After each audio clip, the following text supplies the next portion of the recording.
All right, good evening. We're going to call this meeting to order of the Civil Rights Board, October 5th, 2022 at 7:02 p.m. We will start with our roll call. Okay, Director Harrington. Present. Director Corwin. Present. Director Lukeman. Present. Director Beach. Excused. Director Calderon. I hope I messed that up. Excused. Director Brown. Unexcused. Director LeGrone. Present. Commissioner Hoffman. Present. Thank you. May I please entertain a motion to adopt the agenda for tonight's meeting? This is Director Corwin. I motion to adopt the meeting. May I have a second? Director Lukeman, second. All of those in favor of adopting the agenda for tonight's meeting, say aye. Aye. Aye. Any opposed? And any abstentions? Okay, hearing none, we're going to move on to the approval of the minutes from our last meeting, our special meeting in September. If there has been time for the board to review those minutes, I will entertain a motion on the floor to approve those minutes from the last meeting.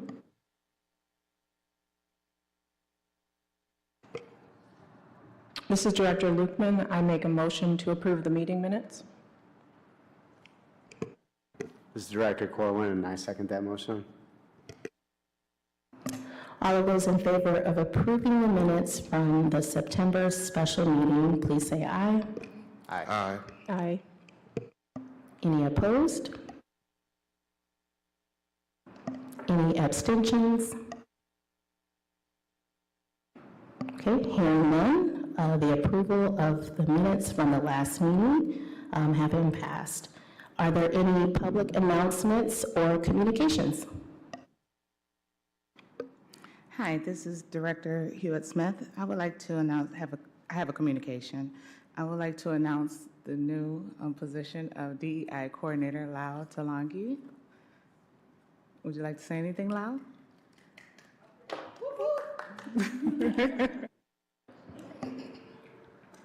Thank you.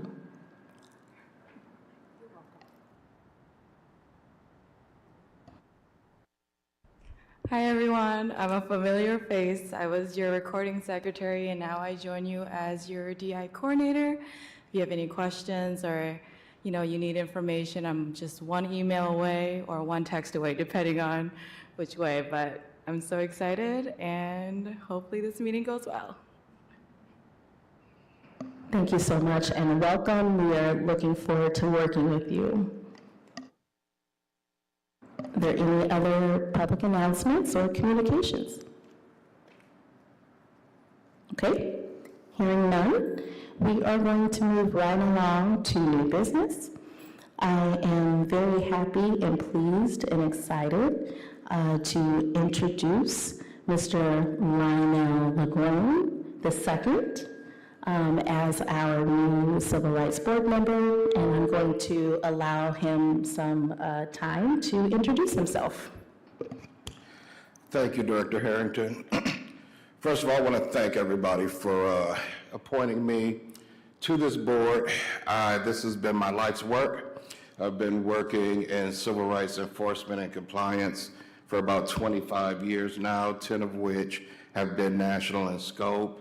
I've worked basically in every facet of civil rights investigations, from real estate, rental housing, financial institutions, public accommodations, including restaurants, car lots, jewelry stores, taxi cab companies, police departments, etc. I am the creator and author of the Grand Rapids Human Rights Ordinance, which actually served as the impetus for the ordinance that allows us to sit right here, right now, and I served as a contributor to this ordinance. So I'm very happy to see this come to fruition, and I just hope that we can serve our community well by enforcing the ordinance, by making sure that people feel comfortable with coming to this board with complaints of discrimination, and really just putting the citizen first when it comes to the exercise of their rights in all areas of life. That's all I have for now,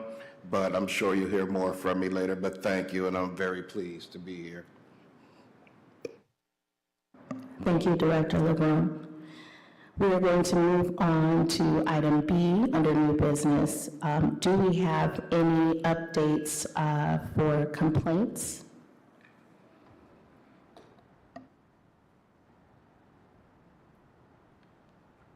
Hello again. There hasn't been much updates on the complaints, but I'll give you the 22 complaints that we've received so far. We've had 16 complaints that have been received by our DI department. 7 complaints have been referred to the Michigan Department of Civil Rights. And within those 7 complaints, 2 complaints were based off discrimination based on race, 1 complaint of discrimination based on age, race, and disability, 1 complaint of discrimination based on disability, 1 complaint of discrimination based on police discrimination, and 2 complaints of discrimination based on employment. We had 1 complaint sent to the Fair Housing Center based on denial of Section 8 voucher and other rent subsidy funds.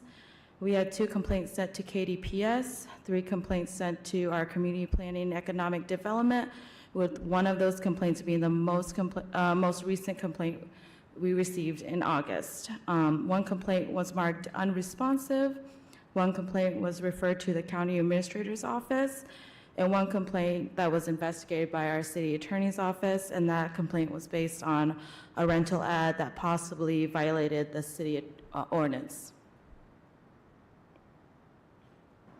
Thank you. Quick question. The complaint that went to, it sounds like the Southwest, wait, which was the one that was about the voucher? Who did that go to? That went to the Fair Housing Fair Center. Housing Center, okay. Would you be able to give us any more details about that? As of right now, I haven't looked into too much information on that as I'm transitioning this week, but I can certainly send the board that information. And it was referred to the Fair Housing Center by the City Attorney's Office? Correct. Yes, please. Okay, with the complaint that went to the Fair Housing Center, do you know what the protected basis was, or if it was rental, real estate, sales? Based on what information I have, it was denial of Section 8 voucher and other rent subsidy funds. Thank you. You're welcome. I think that we've heard about this before. Okay, are we going to discuss, can I come back to that? Should I come back to that in our next discussion on whether or not it's going to be brought back over to the city? Yeah. Okay, I'll wait. Are we all set on questions? Go ahead. This is Director Lukeman. You said there was 1 received in August. Yes. What category was that in? I do not have that information.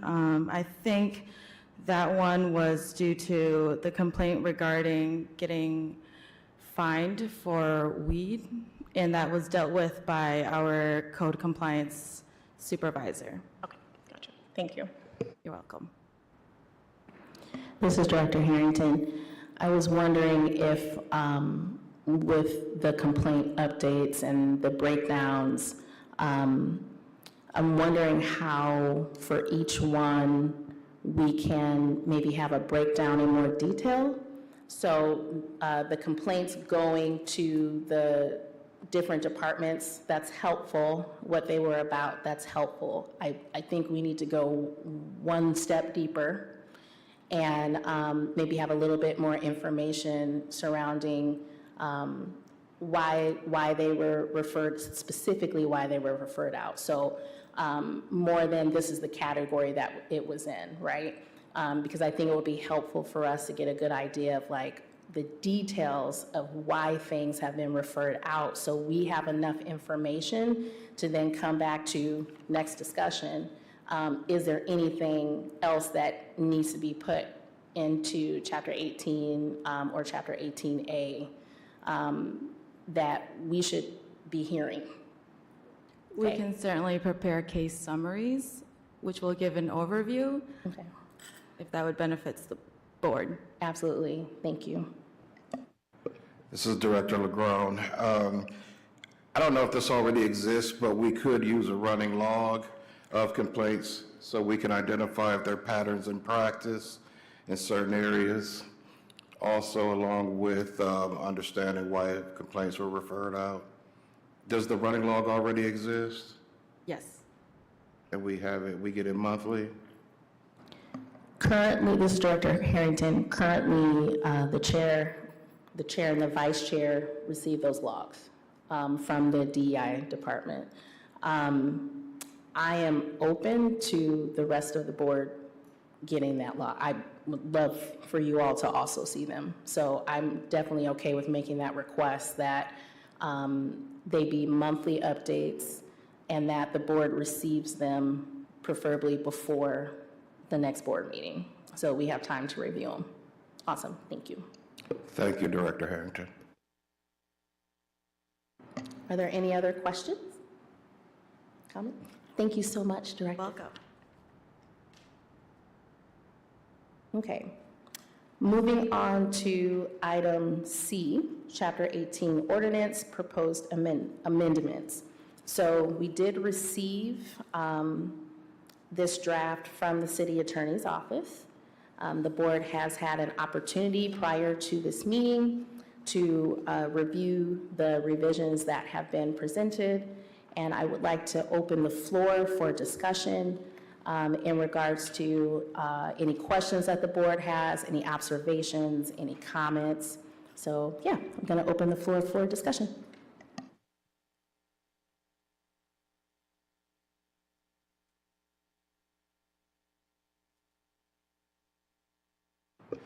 This is Director Legrand. Maybe I missed it. If so, I apologize, but where's the enforcement section? Okay, so we don't have an enforcement section? We have a law with no teeth? That's a problem. Okay, well, I guess we need to talk about that. This is Director Harrington. So I would say possibly the past 5 or so meetings, there have been discussions about that specifically and how, as a board, can we start putting in procedures and systems and processes that aren't currently here for us to be able to properly hear cases and properly be able to enforce the ordinance. Commissioner Hoffman has given us wonderful background, just frame of reference around the work that went into this ordinance and the fact that prior to the ordinance being passed, voted on and passed, it did have a little bit more teeth. And somehow we lost the teeth. So this is a continuing conversation of the board right now. So very great question.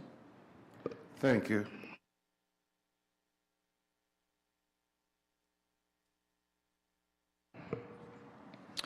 I have specific comments related to the language. So I am referencing what my packet says is page 10. Source of income definition number 3. This is a current language of the ordinance that I think should be modified now that I'm reading all of the subsidies spelled out specifically. Local Housing Assistance Fund millage. So that's a very specific source of a local housing assistance fund, my preference would be that the word millage be removed. Because there are other local housing assistance funds that are not associated with the millage. So I wouldn't want to see that be, you know, a very specific use against what we're trying to do here. That would be my recommendation. Page 11, under Article 2, discriminatory housing practices. Section I, it says, in considering a tenant's source of income, any monthly housing assistance administered by a federal, state, or local government agency. I believe that administered by a federal, state, or local government agency should be removed because, again, housing assistance is not always provided by a governmental agency. So that would be my preference. Another comment about this section is that I think that the housing provider will need specific education on this line item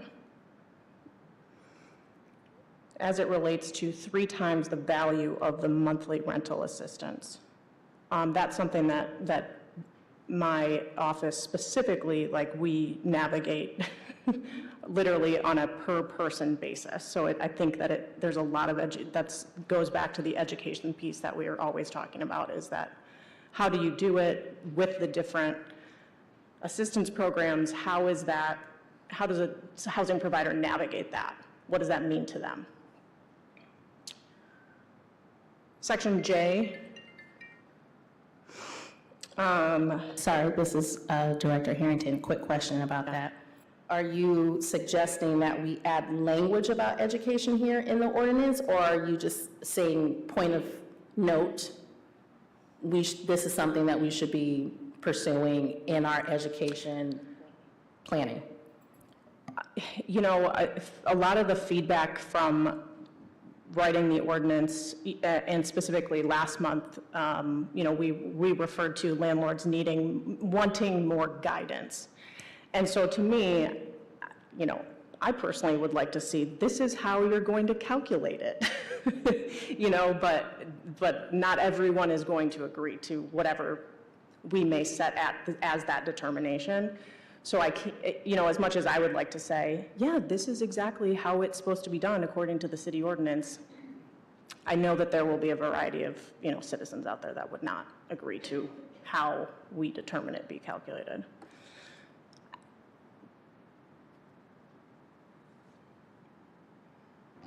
This is Director Harrington. Are there any thoughts about that? This is Director LeGrand. I have a few thoughts about those comments. First, going back to page 10 and the suggestion that the word millage be removed.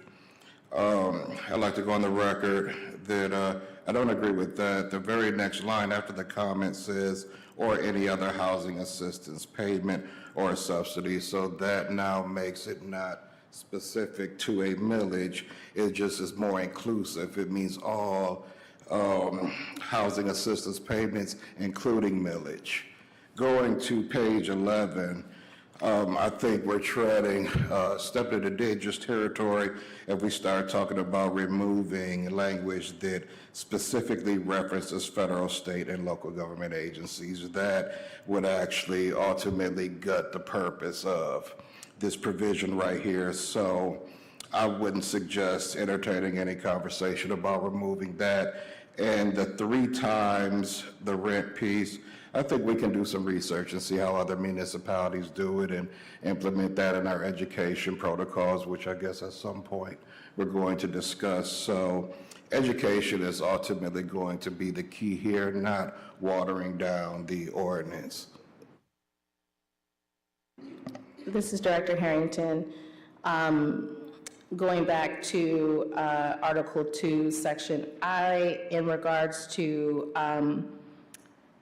the thought of including an example in the ordinance. I kind of see both sides of it. You know, I do see that it could get pretty prescriptive, right? I also have the thought that, you know, if we're looking at this, we're going to be pointing not just landlords, but businesses in general to Chapter 18 and Chapter 18A.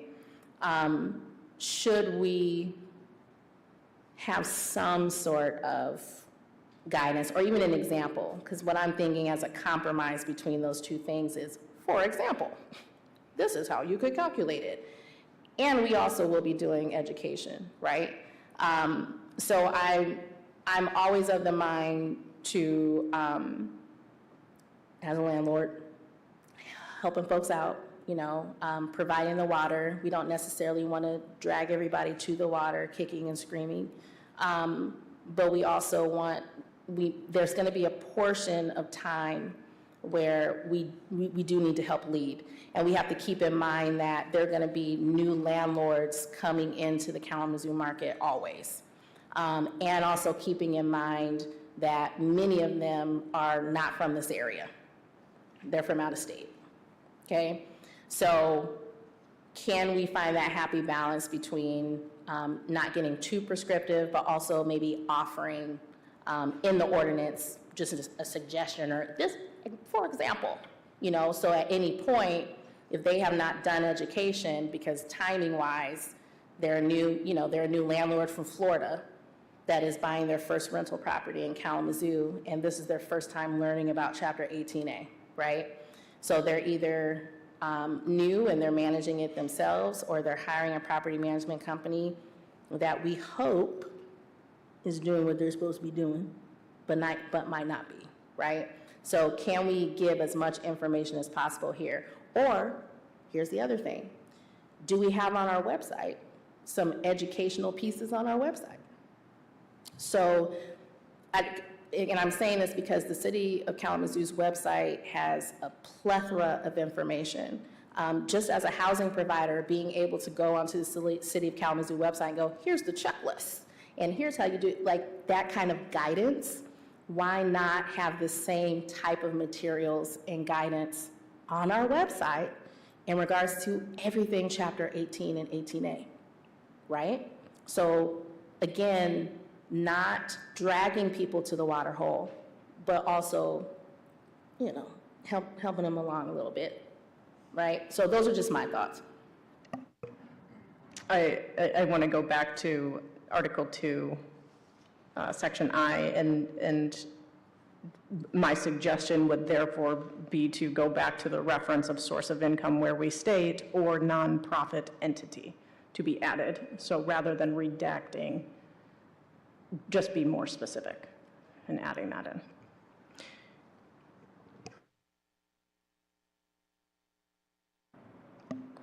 Okay, if there's nothing further, Director Lutman, do you want to keep with your comments? No, I love hearing them. Go ahead.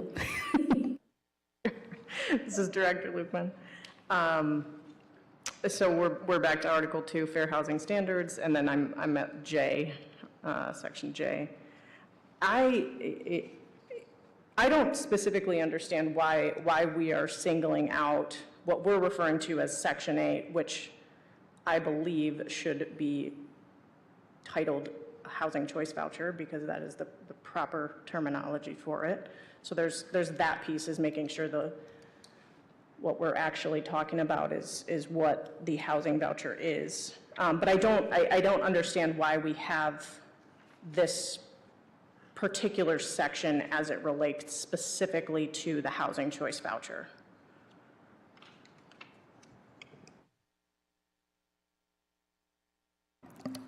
This is Director Harrington. Attorney Jones, do you have any thoughts on that or insight?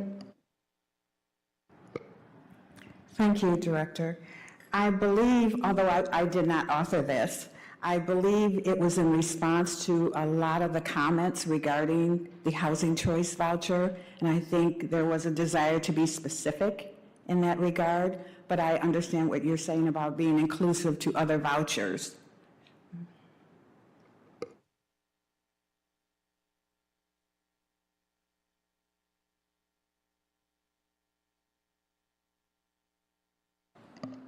This is Director Harrington. Are there any thoughts about that?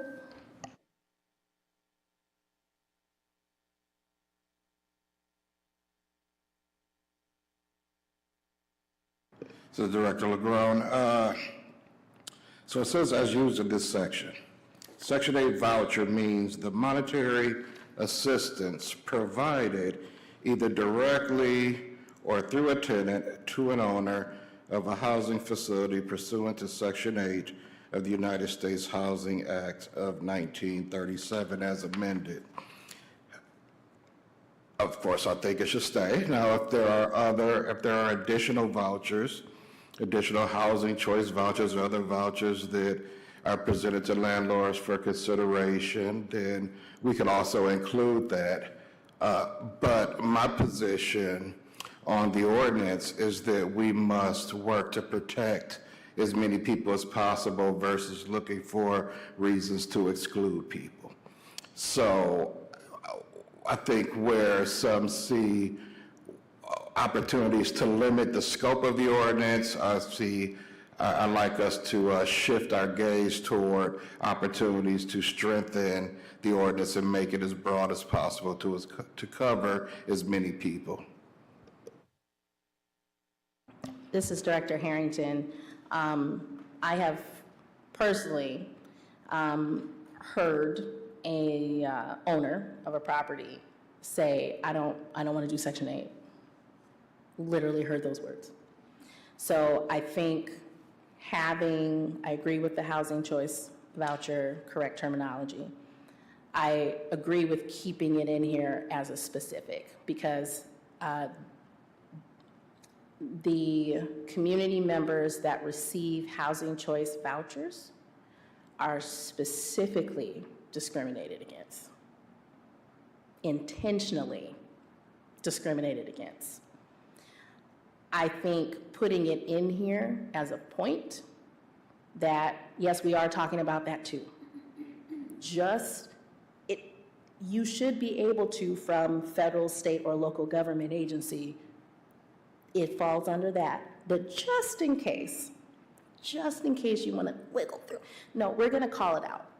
We're going to call out because this is the most, these community members, this group, they are the most discriminated against in regards to housing vouchers from my personal experience here in Kalamazoo. This is Commissioner Hoffman, and I just want to piggyback on that and just lift up what it really is. We are targeting people of color. There is this notion that people of color who receive vouchers are less than. And so this was heavily discussed when we were doing the rounds, and people, developers and property owners said specifically during those times that we don't have to accept vouchers because they tied race to the voucher. So I am in agreement that this should stay in and just call it what it is. This is one of those layers of racism.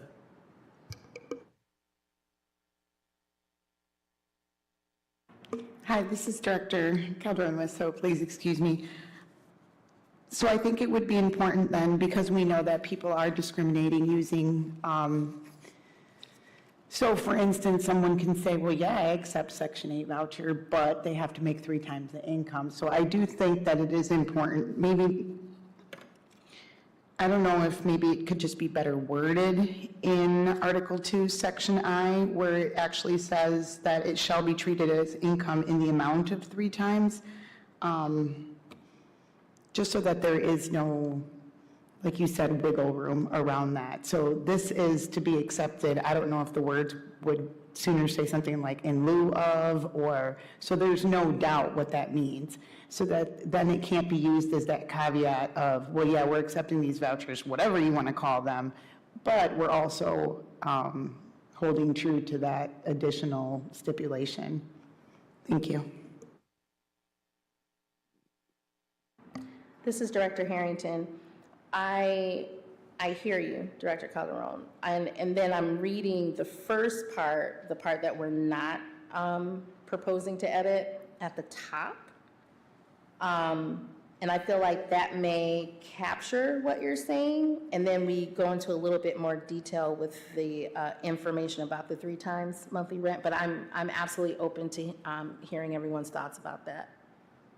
Because this top section says, no person shall fail to account for any tenant or prospective tenant's entire source of income when using a financial income standard for entering into or renewing a tenancy or lease for a housing facility. In considering a tenant's source of income, any monthly housing assistance administered by a federal, state, or local government agency shall be treated as income in the amount of 3 times the value of that month rental assistance.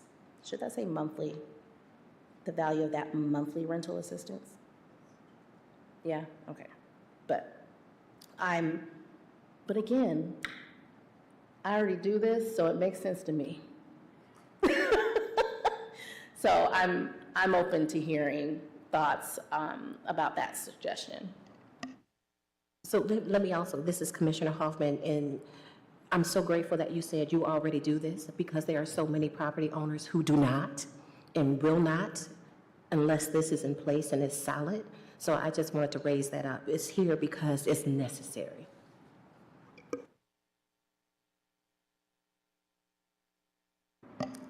This is Director Harrington. So would we like to consider the suggestion of having more specific or clear language in that second part of Article 2, Item I? Can we communicate it better than shall be treated as income? I don't know what that is. This is Director Calderon. So I don't know if it's enough just to even replace the word treated with accepted. That would be my only suggestion. This is Director Lukeman, I have considered is rather than treated written down. As we're considering that as a source of income. I also want to state that this goes back to an education piece on so specifically as it relates to the Housing Choice Voucher Program, the administrator of the Housing Choice Voucher Program is going to be calculating affordability based on income for that particular tenant. So in so many ways, it almost becomes irrelevant to the landlord because it's already being calculated and verified in a variety of fashions by the administrator of that particular voucher. I don't support saying that it should be considered in lieu. I think that that's really, for me, that's strong, but I think it has to be considered as a source of income. But again, just back to education, how it is calculated when administering it. This is Director Harrington, and thank you for lifting that up because I love that it's calculated for me. That I am told this is what they can, and this is based on federal standards, affordability, all the things, right? Fair market rent, all of that is a part of it. And so back to this education piece, because I know that a lot of feedback from landlords pertaining to this ordinance, this part of the ordinance is, well, how? And it's almost like it's overwhelming because they're not aware, A, of the resources that are out there to help them, but also B, it's done. Many of the agencies in town will do it for you. They will do it for you, okay? I think I'm just gonna mention, it's off topic, but not so much, the fact that as a part of education, because I want it to be noted in the minutes, that we should add the specific forms that are requested by each agency, because all of the agencies in town have different forms that, all you have to do is fill out this form that's 2 pages front and back and give your W-9 and you're all good to go, right? So I think that also needs to be a part of how we're educating landlords and property owners, and that's what goes on the website. Here's an example, or just a highlighted form. Make sure that when you're submitting this form to receive housing vouchers, that you make sure you have this and this and this. I think it's just, we really need to be aware of the information that needs to be provided, because there are a lot of ins and outs on how to actually do this. And that education piece and having that provided in a form where someone can just go to the website and click on it and find it and not have to like attend a training is going to be really beneficial for us. Director Harrington, this is Commissioner Hoffman. I know we're trying to wordsmith and stuff like that, but something that just keeps flashing in my mind is, I love the word accepted in this ordinance, because consider means like you have the option to say, well, we considered it and it doesn't work for us. So we followed the ordinance. So we need something that we can start establishing some teeth within the ordinance. And so I just want to make sure that we're not ambiguous when we are wordsmithing this thing.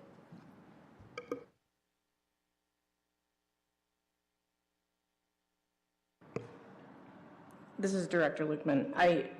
The term considered is used very frequently throughout the ordinance, which parlays into my next comment. One of the other struggles I have with Section J is that we are now referring to what has been referred to as the landlord.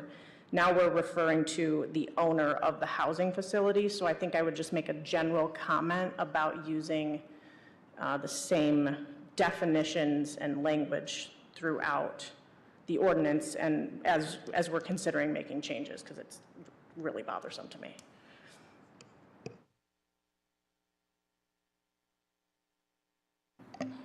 This is Director Harrington. To your point, I'm just noticing that, and in a lot of the forms that you have to fill out, even on the city's website, when you're registering a rental property, there is option, it's like owner/landlord, just so nobody's confused, right? So that the landlord can't say, the property manager can't say, well, I'm not going to do this, but maybe the owner doesn't even know, right? So I think there's a lot of that happens. So if we could universally, I guess in the ordinance, make sure that anywhere that it says owner or landlord, it says owner/landlord, and that's throughout the entire ordinance.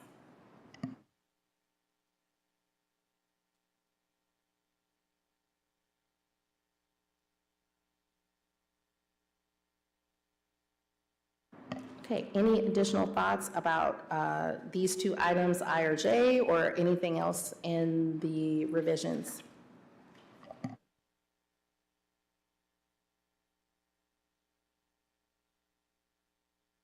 This is Commissioner Hoffman. I just have one question for Attorney Jones. While we're making these adjustments and modifications to the ordinance, what do we need to do to get more teeth into this joker? Will that have to go back before the public? Because when it was originally brought to the city, it had teeth. And I say this all the time, it was vetted by so many people and so many organizations, including ACLU and all these different things. So what I don't want to see this body do is just be a check in a box for the city. I would like us to have the enforcement ability and the authority to make the final decision. So what does that process look like? Thank you, Commissioner Hoffman. What happens is an ordinance goes before the commission, as you are well aware. So if you have possible amendments to this document, to this ordinance that you would like to see included, certainly that could be something that you bring forth to the commission. And as you said, they would have to have 2 readings of it, as they did this ordinance. There were 2 readings of this before it was approved by the commission. So I would suggest that if the board did have amendments that they would like to see included in the ordinance, they could provide those to my office through email to me directly. I think that would probably, because the ordinance would more than likely come from our office, city attorney's office. So any suggestions that you had, you could bring those forth to our office. And then obviously those would be discussed. Thank you.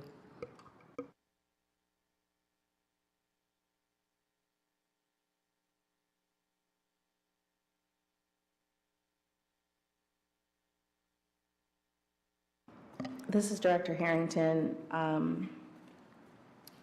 18A-7, item F, page 14. I have a question about, I don't know, Attorney Jones, would you be able to just give us some insight around why this item was added, please? I will try. I think this was added in those instances where a person is renting their home out for a certain period of time. Let's say they go to Florida or something and they're renting it for a brief period of time and it's still listed as their home, not as a separate property. Okay, thank you. This is Director Harrington. I don't think that needs to be there. That's my personal opinion. Discrimination is discrimination. And the fact that you still own the property, and if you're renting it out for 6 months out of the year, I still don't feel like you should be able to discriminate. That's just my opinion. I'd love to hear if anyone else has thoughts around that. This is Director Mcgraw. So this seems to be in some way related to the owner occupancy exemption in the Fair Housing Act, which is a codified exemption. However, I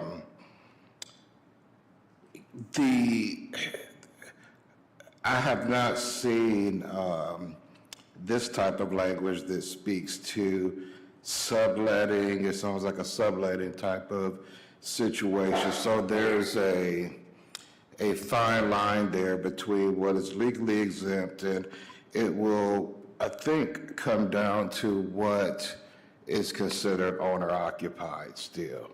So this may be an area for further research, and we probably should look into that and see if this needs to be adjusted and what language we would suggest for the amendment. This is Director Lukeman. This brings up, my first question is this property city certified? Is it on the rental registry? Just saying.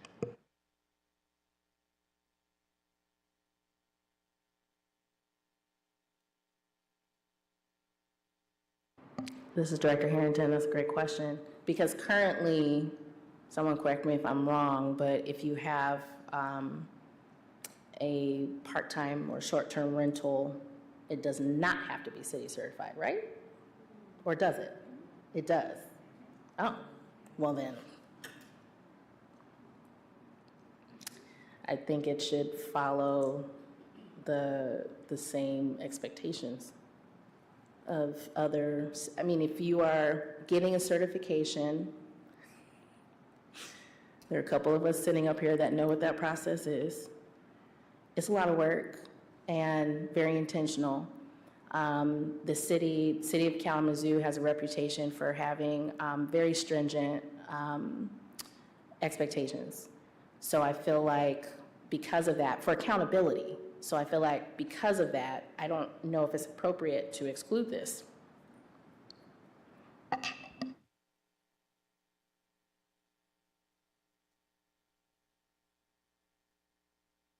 Are there any other thoughts? I agree with Director Legrone that can we possibly, Attorney Jones, maybe do a little bit more research around language. I'm wondering, Director LaGrone, you know, is it something where maybe we get you in an email chain, just so that all of us can't be in it, the whole board can't be in an email chain together, but I'm wondering if we could at least have the chair and the vice chair, and maybe you, just kind of like wrestling with that, with the city attorney's office to bring prepared to the next meeting? That will work for me if we are not in violation of the Open Meetings Act. I think 2 is the limit, so chair and vice chair, and then you add me, that's 3. So If we are currently looking to add possibly a board member or 2, so I think it just depends on the timing of when that ends up happening and when we might want to revisit this. So I absolutely agree with you. I think worst case scenario, maybe you and myself and the city attorney. sounds good to me, Director Harrington.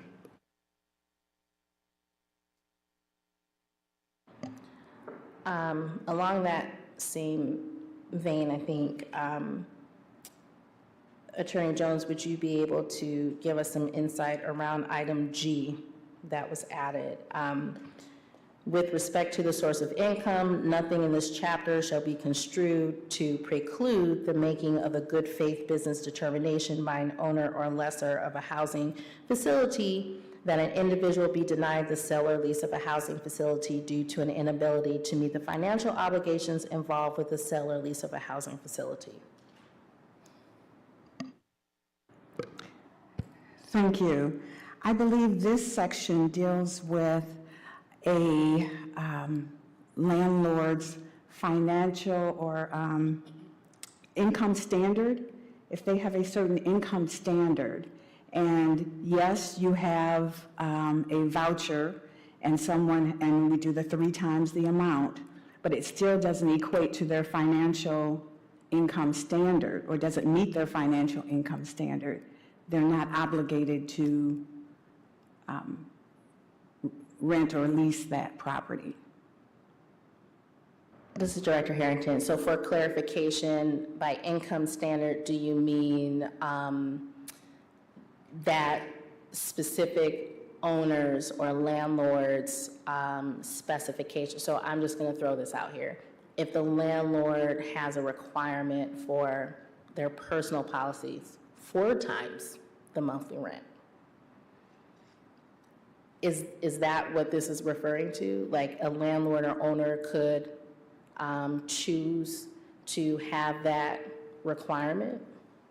If they have a policy across the board, let's say that they want a median income of $1,000 a month, I'm just using that as an example, and with the voucher and 3 times that amount, it does not meet that requirement. They're not obligated to rent or lease to that tenant.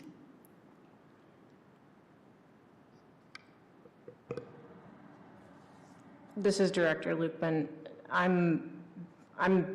What I'm hearing is that the housing provider is not required to adjust their across-the-board practices for qualification solely based on the source of income as set out in here, assuming that the voucher and all of those sources of income are taken into consideration. Back to Marissa's example was, 4 times the monthly rent, the landlord isn't obligated to adjust that standard. So if there are qualifications set in place specific to that, this ordinance does not force the landlord to make change to that qualification policy, again, assuming that other sections of the ordinance are considered. Yes, that is correct.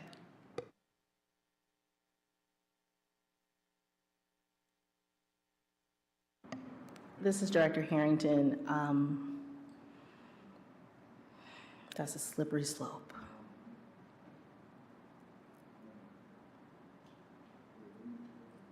I don't like it Because very easily, and that's why I use the example of, okay, as a landlord, I can now change my policy to 4% or whatever, right? I can now change it, and I'm good because it's an exception.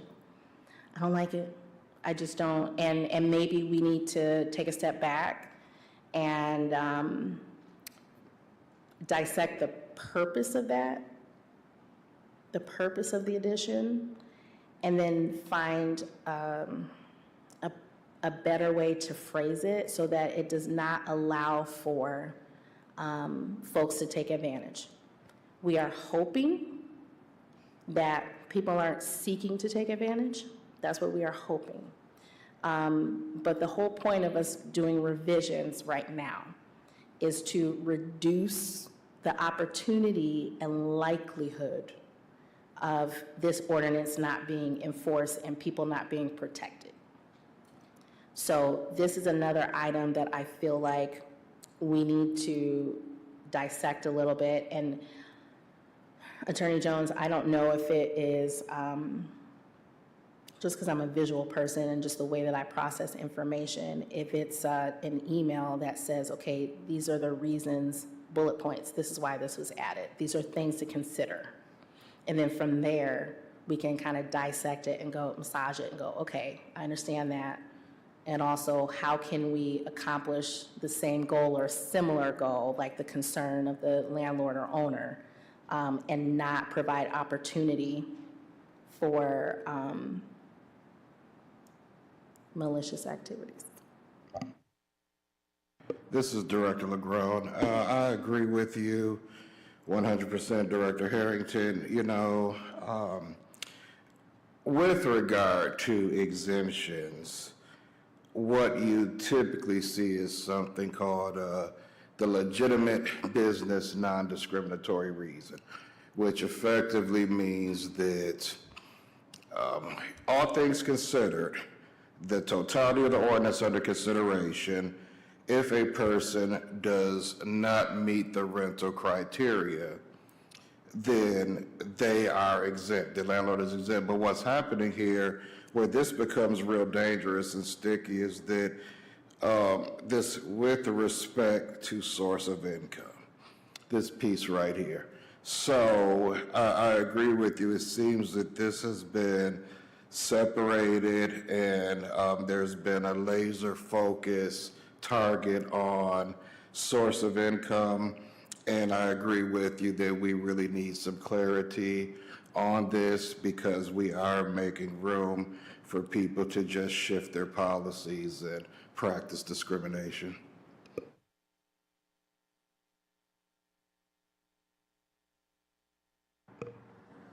This is Director Loopman.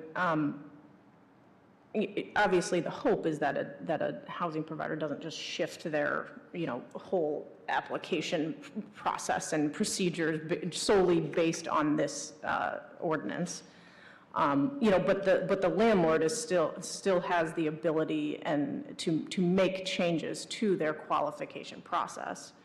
But as long as every applicant or individual is treated in the same manner, like everyone has the same standard in that. So I just wouldn't want, like, we can't not allow landlords to make changes to what the process means, and that's a very vague process. Every landlord is going to process applications differently, and they should be allowed to make changes that they see fit that are non-discriminatory as well.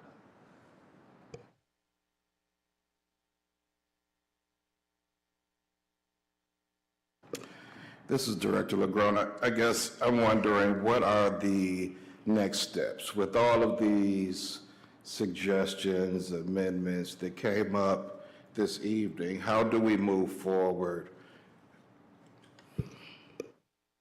This is Director Harrington.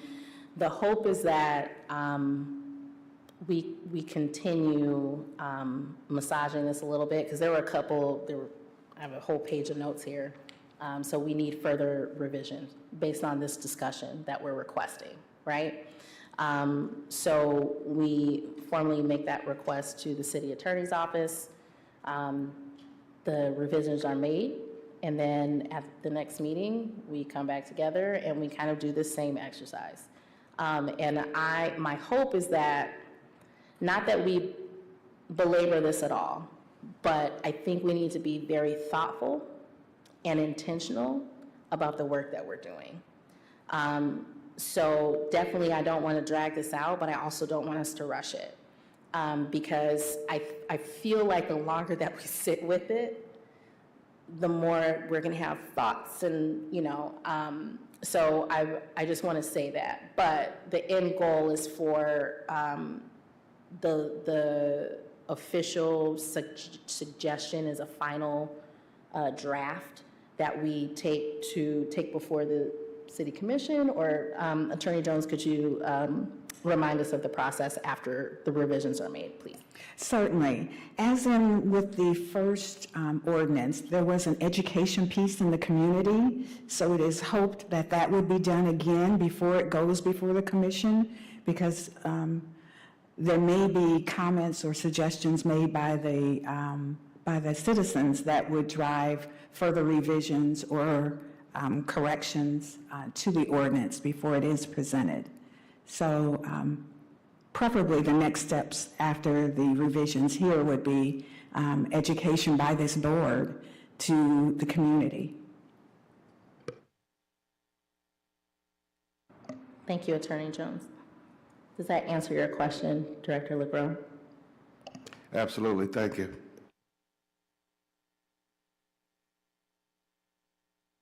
Are there any other thoughts, comments, suggestions about this current draft?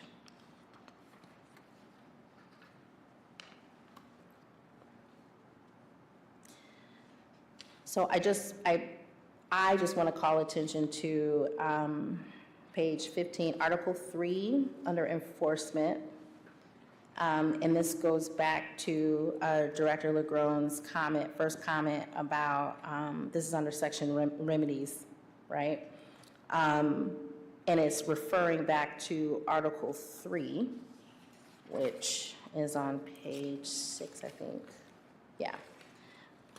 I think this would be the place as a board, I think this would be the place as a board where I would request before the next meeting that we all sit with this section specifically and come with thoughts, comments, suggestions, like, being intentional about the work that we do next meeting, because this item here is what we have been talking about and wrestling with for months. I mean, honestly, I'm going to go farther back than that.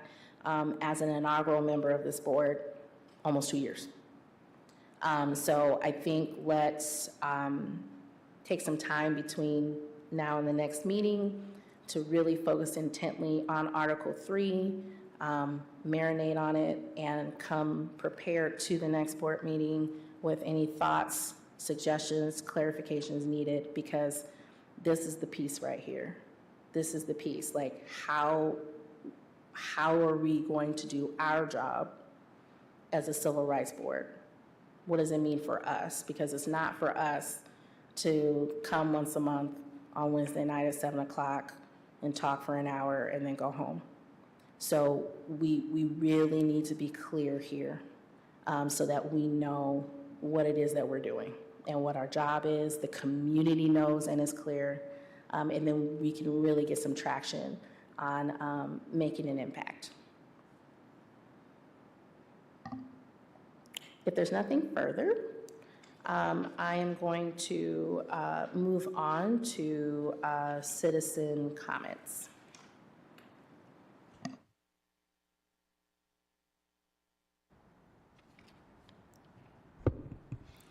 Good evening.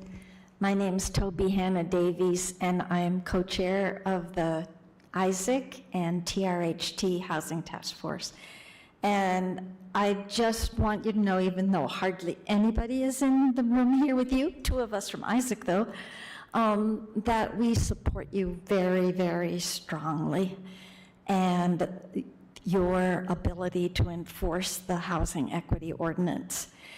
I want to invite all of you to come to the virtual Isaac public meeting on Tuesday evening, October 25. It starts at 6:30. It'll be on Facebook Live and YouTube Live. And the whole purpose of that Isaac public meeting every 2 years in October, close to the coming election, is to ask candidates for office and current city commissioners and other community leaders to join Isaac and TRHT, which you probably all know is Truth, Racial Healing and Transformation. Our joint task force will be asking them to pledge to join us in supporting public policy that will improve and increase affordable housing in the community. And your ability to enforce the housing equity ordinance will be one of our asks to city commissioners. And they will all be, they've been invited for October 25 already by email, but they will also be given ahead of time the specific language that we will be asking them to pledge to support publicly as part of our work to build the beloved community. So mainly I want you to all know how much we support you. There will be probably 500 or more people at that meeting. And last year there were 3,500 who also watched the videotape afterward over a number of weeks. So it has big impact, and we hope that you all will be able to watch live or to catch it after. I also want to suggest, if you haven't done it yet, that you talk directly with former Vice Mayor Patrice Griffin, who put her heart into our housing equity ordinance for, I think,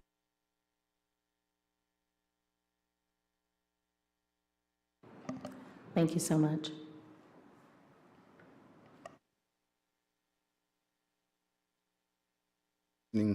Board members, my name is Andrew Chaponda. I am a member of the Isaac Housing Task Force, TRHT.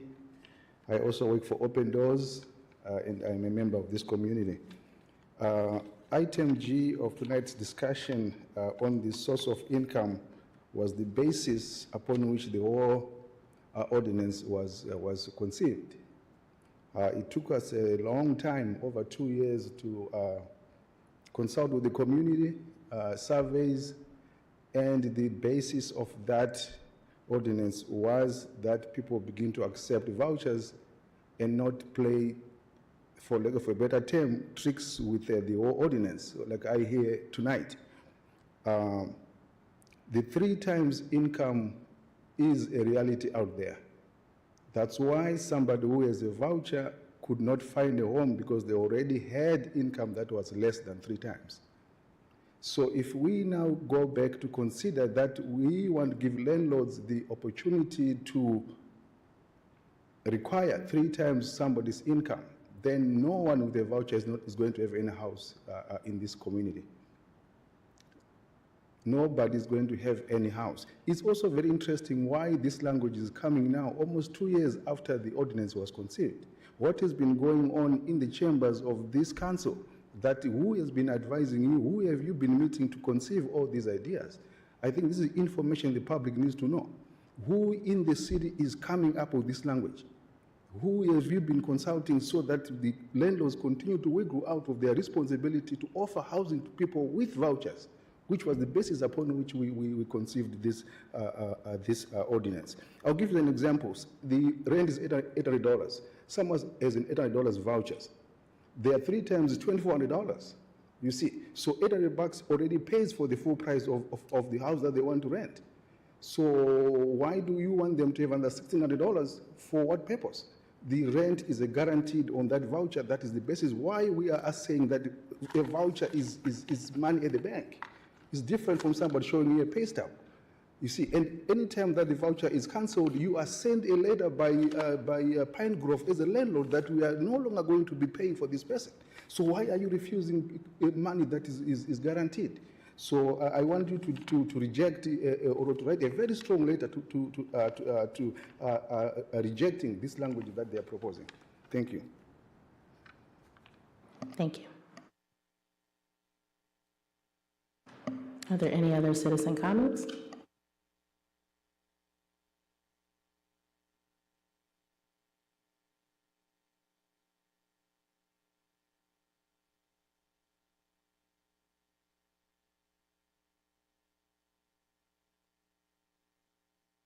Phone line right now.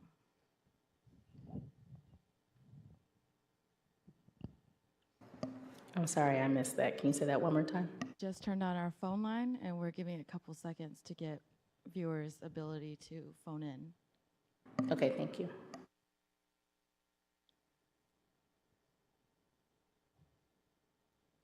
It looks like we have no callers today. Thank you. Moving on to miscellaneous comments by board members. This is Director Corwin. Yeah, I actually, when I was reading over this, again, I'd just like to highlight, I think the change from victim to survivor was pretty nice, and I'm sure that that helps empower some people that have actually, needed it. So it's pretty good. My apologies for being quiet on today's stuff. The language is not my area of expertise, but I am looking forward to next session. And moreover, I'm desperately curious to see how when I attended the meeting in February of 2020, the language of the ordinance has indeed changed in a lot of the meetings and stuff. So I'm really interested in carrying on, and hope everybody has a good one. Thank you, Director Corwin. Any other miscellaneous comments? Yes, this is Director Mcgraw. What a spirited conversation this evening about this ordinance. I want to amplify what the brother said in the audience that was representing Isaac, that we must not forget the essence and purpose behind the introduction of the ordinance, which was source of income. So, and thank you for lifting that up. That was, I think, a good reminder for everybody. So to now continue to have these conversations, and we see an attack on source of income in the exemptions, there is something very strategic and pointed about that, and we need to stand firm in that piece, if nothing else. So we've been entrusted to work through this and to the best of our ability enforce this ordinance, and I don't take that lightly, and I don't think any of us should. So let's just keep in mind why it started and why we're here, and continue to work on behalf of the citizens of Kalamazoo. This is Director Harrington. I don't know if I saw this in the minutes, but I know that someone correct me if I'm wrong, but I feel like there was a request at a previous meeting for that original ordinance. Am I misremembering that? Is that correct? Did I ask for that? Okay. So I'm going to ask again if that can be emailed to the board prior to the next meeting so we can kind of do some comparison work. Thank you.